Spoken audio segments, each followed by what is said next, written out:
कल हमने पूरा पाठ पढ़ा था ऊपर से, आज पढ़ेंगे हम। इसमें से रह गया है बादल का फटना।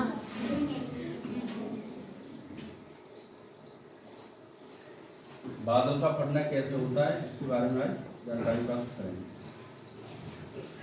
इससे पहले जो लोग मेरी वीडियो देख रहे हैं उसे सब्सक्राइब और लाइक करना न भूलें, ठीक। सीमित समय और सीमित क्षेत्र में गरज और बिजली कड़कने के साथ मूसलाधार जब बारिश होती है, मूसलाधार क्या होगी, बारिश होगी, होने के बाद बादल फटना कहते हैं। जैसे बिजली के कड़के और गरजे, मतलब बादलों का घर्षण से आवाज उत्पन्न होती है, और साथ साथ मूसलाधार कंटिन्यूस बारिशें होंगी, उसके बाद उसे ही बादल को फटना कहते हैं। बादल फटने पर उस क्षेत्र में विशेष एक घंटे में 100 मिलीमीटर या उससे अधिक वर्षा हो जाती है। जहाँ बादल फटेगा वो मान के चले कि 100 मिलीमीटर से ज्यादा वर्षा होगी, उससे भी ज्यादा हो सकती है, उससे अधिक वर्षा हो जाती है। बादल फटने की घटनाएं अधिकांश कहाँ मिलेंगी, पर्वतीय क्षेत्रों में होती हैं। पर्वतीय क्षेत्रों में जितनी भी बादल फटने की घटनाएं होंगी वो पर्वतीय क्षेत्रों में पाई जाती है। बादल फटने पर उस क्षेत्र में आकस्मिक क्या आ जाएगी, बाढ़ क्यों आएगी, जब एक साथ इतनी बारिश हो जाएगी और पर्वतों पे जो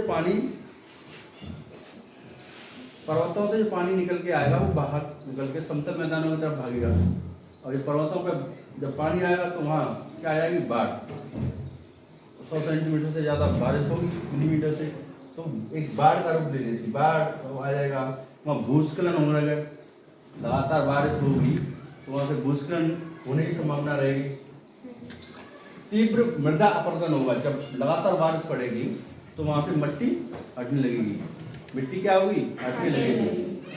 जैसी समस्याएं उत्पन्न हो जाती हैं, इसके कारण जन धन की भी बारी आनी होती है। जैसे पता चला कि कहीं पर्वतीय क्षेत्र पर बादल फट गए, बादल फटने से बाढ़ आ गई, और नीचे पर्वत से नीचे ढलानों पर क्या रह रही है, कोई बस्ती रह रही है। अब वो पर्वतों से पानी किधर चलेगा, उच्च ढलान से निम्न ढलान की तरफ चलता है, तो जो पानी निकल के आएगा वहां से, तो वहाँ बस्तियों में पानी आएगा, बस्तियों में पानी आएगा तो जन धन की हानि होगी, वहाँ सब तहस नहस हो जाएगा। क्या हो जाएगा, तहस नहस हो जाएगा। मृदा अपरदन, मृदा भी इसमें साथ आएगी, तो जन हानि होती है। देख लो बादल कैसे फटते हैं। बादल फटने के कारण क्या है, पर्वतीय अवरोधन के कारण जब कभी अधिक नमीयुक्त वायु, देखिए सुन लो पहले,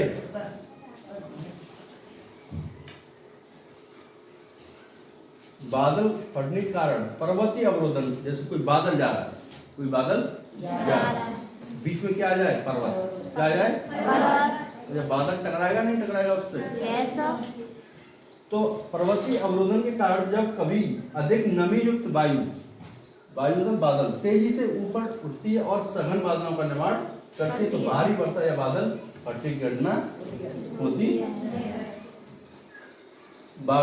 अब आती बाढ़ क्या होती है।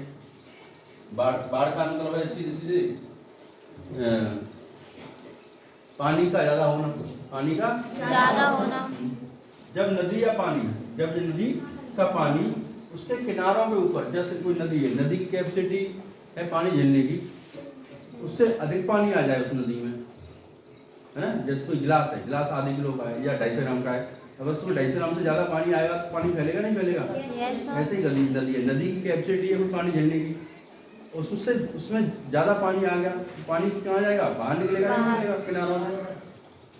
तो जब उसे किनारों के ऊपर से प्रवाहित होकर निकटवर्ती क्षेत्रों में, जैसे कोई ये तुम्हारा गांव है, तुम्हारे गांव से कोई नदी जा रही है, नदी पानी ज़्यादा आ गया, निकटवर्ती क्षेत्र है, ये गांव है, तो इस गांव में पानी आएगा नहीं आएगा, उसके उधर भी जाएगा इधर भी जाएगा, दोनों साइड जाएगा। प्रभावित होकर निकटवर्ती क्षेत्रों में जल चला जाता है, अथवा भारी वर्षा या किसी अन्य कारण से स्थलीय भाग काफी समय तक जलमग्न रहता है, तो उसे बाढ़ कहा जाता है। इस आपदा के आने पर जन धन की व्यापक व्यापक मान ज्यादा, व्यापक हानि होती है। बस्तियों एवं फसलों का विनाश हो जाता है। बस्तियां और बच्चे घर रह रहे हैं तो पानी आ गया तो विनाश ही हो गया। Yes sir. कोई फसल खेतों में उगी खड़ी है, लगातार पानी भरा रहेगा, वो सड़ जाएगी और गिर जाएगी या नष्ट ही हो जाएगी ज़्यादा पानी से, तो फसलों की भी हानि होती है। बाढ़ के कारण अत्यधिक वर्षा, ज़्यादा वर्षा होगी तो बाढ़ आएगी। नदियों का घुमावदार मार्ग, नदियों का घुमावदार मार्ग नदी है, ऐसे ऐसे ऐसे ऐसे है, पानी ज़्यादा आ गया एक साथ नहीं बह पाएगी, है ना। पानी टकरा के रुकेगा तो इधर उधर फैलेगा नहीं फैलेगा। जैसे यहाँ से पानी तेज आया तो ये घुमावदार है, तो यूँ घूमेगी, थोड़ा पानी प्रेशर से इधर इधर फैल गया, इधर फैल गया, तो ये घुमावदार मार्ग है नदियों का। जंगलों का कटाव आदि कारण भी बन जाते हैं, ठीक, बाढ़ के। अब देखो बाढ़ में ये व्यक्ति है, अब इनको अपनी बकरियों को ऊपर धर के ले जा रहा है, खुद जा रहा है, ये नाव में कहीं पेड़ के ऊपर बैठ के जा रहा है? तो पानी में तरह तरह के जीव जंतु मिल जाते हैं जो हानिकारक हैं, इसको बाढ़ आपदा कहते हैं। अब सूखा देखिए, ड्राई एरिया, जब किसी क्षेत्र में अधिक समय तक वर्षा न हो, अधिक समय तक वर्षा ना हो, कोई क्षेत्र है उसमें अधिक समय तक वर्षा नहीं हो रही है और उसकी वाटर लेवल नीचे चली गई और आपकी फसल के लिए वर्षा नहीं हो रही है, मानसून वर्षा भी नहीं हो रही है, तो उसको सूखा क्षेत्र घोषित कर दिया जाता है। इस जब अपनी क्षेत्र में अधिक समय तक, कई महीने तक या वर्षों तक वर्षा का कम होना या नहीं होती, तो इस आपदा को सूखा अकाल कहते हैं, सूखा या अकाल कहते हैं। क्या कहेंगे? सूखा या अकाल। यह अत्यधिक घातक प्राकृतिक आपदा है। इसमें देखो सूखा पड़ना तो बहुत घातक, क्योंकि वहाँ पेड़ भी नहीं होंगे, बहुत सारी चीज़ें बदलती रहेंगी, इसमें फसलें भी बर्बाद हो जाती हैं, पौधे, पालतू जानवर परेशान रहेंगे, पशु एवं अन्य जीव जंतुओं के अस्तित्व के लिए आवश्यक जल और भोजन की कमी हो जाती है, जिससे इनके जीवन में गंभीर संकट आ जाता है। जिसके जीवन में क्या आएगा? गंभीर संकट।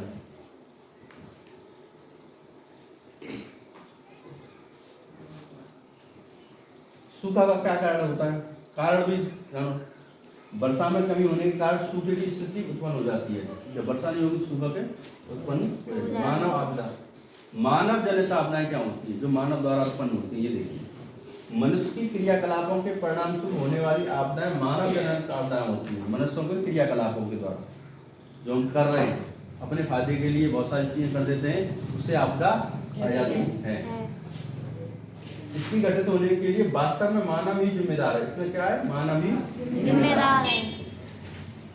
जलाशय जनित भूकंप, मानव जनित भूस्खलन, मानव जनित भूस्खलन, जैसे हम पहाड़ों को काट रहे हैं या किसी क्षेत्र में समतल बनाने के लिए उसके खदान को खोद रहे हैं, तुरंत मृदा का अपरदन कर रहे हैं, जहरीली गैसों का रिसाव कर रहे हैं। फैक्ट्रियों में सबसे ज़्यादा जहरीली गैसों का रिसाव हो रहा है ना, और केमिकल्स निकल रहे हैं, दूषित जल निकल रहा है। ये कैसी आपदा है? मानव निर्मित। कैसी? मानव निर्मित। सागरों में पेट्रोलियम पदार्थ का रिसाव, जैसे कोई जहाज आया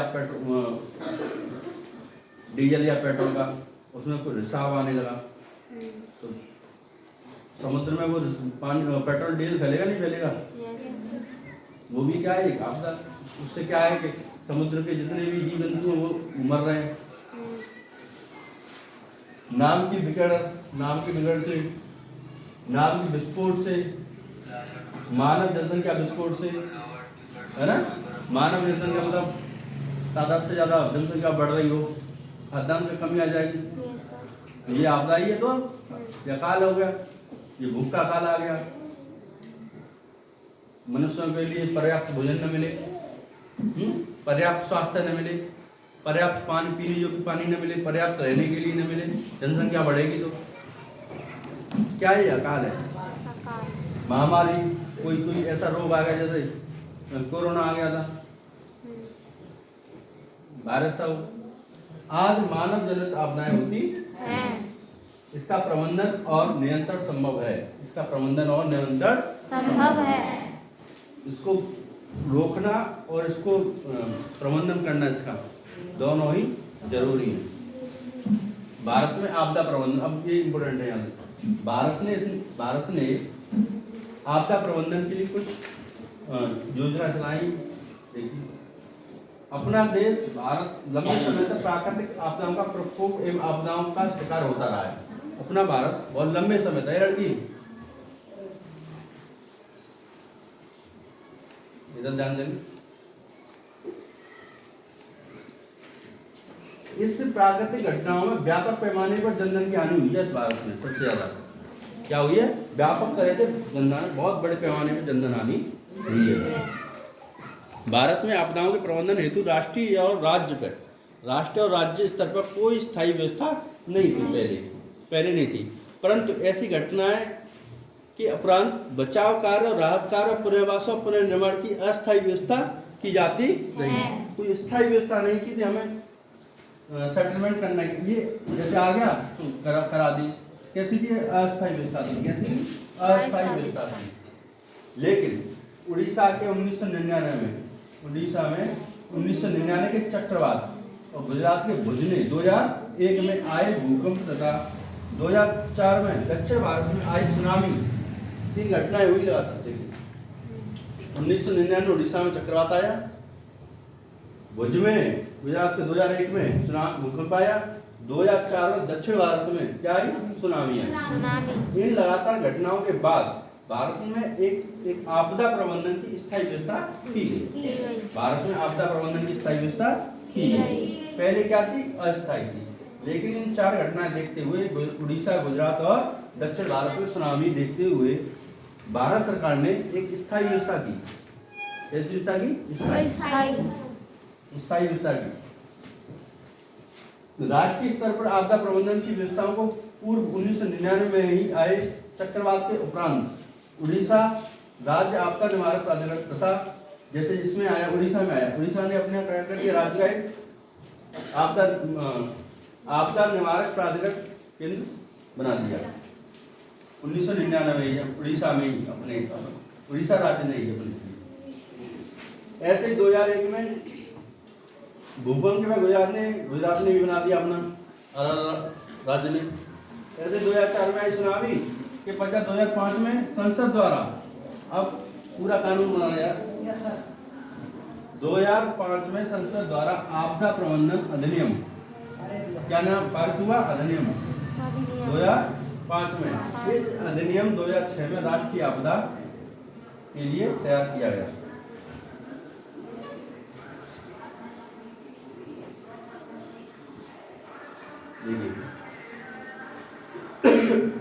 प्रबंधन प्राधिकरण का गठन किया है। इस अधिनियम के द्वारा आपस में पूर्व और पश्चात अवस्थाओं के अंतर्गत आपदा पूर्व तैयारी, निवारण, बचाव, राहत, पुनर्निर्माण, प्रवास और व्यवस्था की गई। इसलिए राष्ट्रीय प्रांतीय जिला एवं विकास खंड स्तर पर संस्था का गठन किया गया। भाई 2025 के अंतर्गत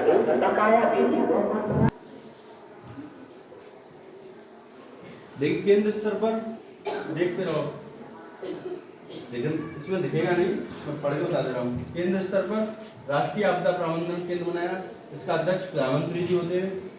राज्य पे राज्य आपदा प्रबंधन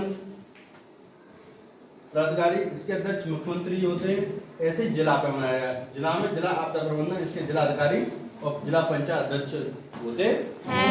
ऐसे ही पंचायत में कौन होता है? नगर पालिका। पंचायत में नगर पालिका। आपदा प्रबंधन के तत्व कौन कौन हैं? आपदा प्रबंधन प्राधिकरण के अंतर्गत आपदा प्रबंधन के 6 तत्व हैं। कितने? 6। पहला है आपदा निरोध,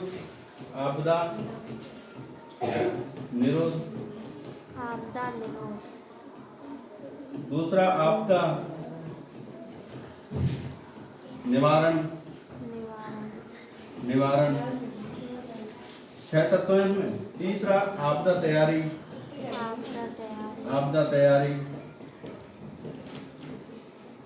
दिख रहा है इस कलर में? चौथा है प्रतिक्रिया।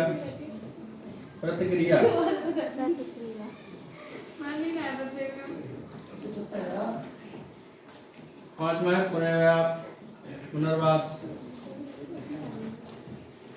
और छठवां है आपका पुनर्वास और रिकवरी, पुनर्निर्माण और रिकवरी। इतना काम इन सभी संस्थाओं को करना है। 6 तत्वों में प्रथम 3 आपदा, ये पहले की 3 है जो प्रथम 3 आपदा के पूर्व एवं अंतिम 3 आपदा उपरांत की अवस्था है। पहले तो ये क्या है, आपदा से पूर्व, और ये आपदा के बाद। आपदा के पूर्व और आपदा के बाद, ये पहले आपदा के पूर्व, ये आपदा के बाद। ठीक, अब आइए क्वेश्चन होगा, आपदा किसे कहते हैं, ये लिख दोगे? Yes sir. प्राकृतिक आपदाओं के 5 उदाहरण लिखिए, बता देना। Yes sir. भूकंप के दौरान कौन कौन सी सावधानियां बरतनी है, बता देना। Yes sir. बादल पड़ने से क्या समझते हैं, ये बताना। Yes sir. आपदा प्रबंधन के कौन से तत्व हैं, अभी बताए मैंने। Yes sir. हाँ। तत्व बताए ना 6? Yes sir. ये बना, और एक स्थान बताओ। सुनामी भाषा शब्द है कहाँ का? जापानी। धीमे बोलो। सुनामी भाषा कैसा शब्द है? जापानी। जापानी। आकाश से बिजली गिरना प्राकृतिक आपदा है।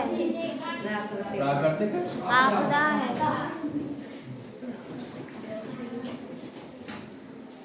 अभी देख लो इन क्वेश्चनों को, पेपर में आएंगे। संसद द्वारा आपदा प्रबंधन अधिनियम वर्ष कौन से बनाया गया?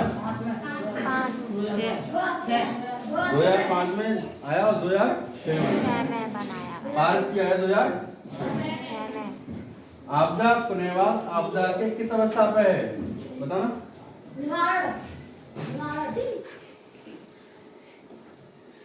आपदा पुनर्वास आपदा की अवस्था है।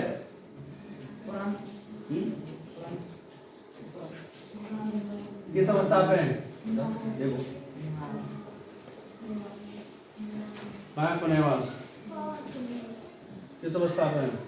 बाद वाली अवस्था। आपदा के उपरांत, आपदा के उपरांत। बाद वाली आपदा के उपरांत की अवस्था है। कैसी है? उपरांत की अवस्था। उपरांत। कैसी है? उपरांत। बाद वाली। 3 पहले वाले 3 बाद वाले नहीं बताया था ना? 3 पहले वाले 3 बाद वाले। आपदा पुनर्वास किसकी है? आपदा उपरांत की। उपरांत। सही जोड़े बनाइए, बताओ। राष्ट्रीय आपदा का कौन रहेगा? प्रधानमंत्री। राज्य का? मुख्यमंत्री। जिला का? जिलाधिकारी। पंचायत का? पंचायत का?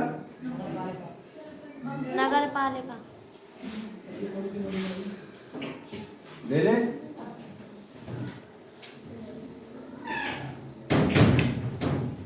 पंचायत का है, पंचायत। और इसमें कौन है? जिलाधिकारी और जिला पंचायत अध्यक्ष और जिला पंचायत अध्यक्ष। भौगोलिक कसरता बातें सुनामी और जो नकार रहे हैं, आपका ये पूरा चैप्टर खत्म हो चुका है। पूरा कक्षा 8 की पृथ्वी हमारा जीवन मैंने खत्म कर दिया है। आप इसको रिवाइज बार वीडियो देखकर आप रिवाइज कर सकते हैं। कोई भी डाउट हो कमेंट बॉक्स में लिख दें, इसको सॉल्व कर दिया जाएगा। ठीक, और इसको चैनल को ज़्यादा से ज़्यादा सब्सक्राइब और लाइक करें। मेरा अपना चैनल सीले यादव बाय। Thank you.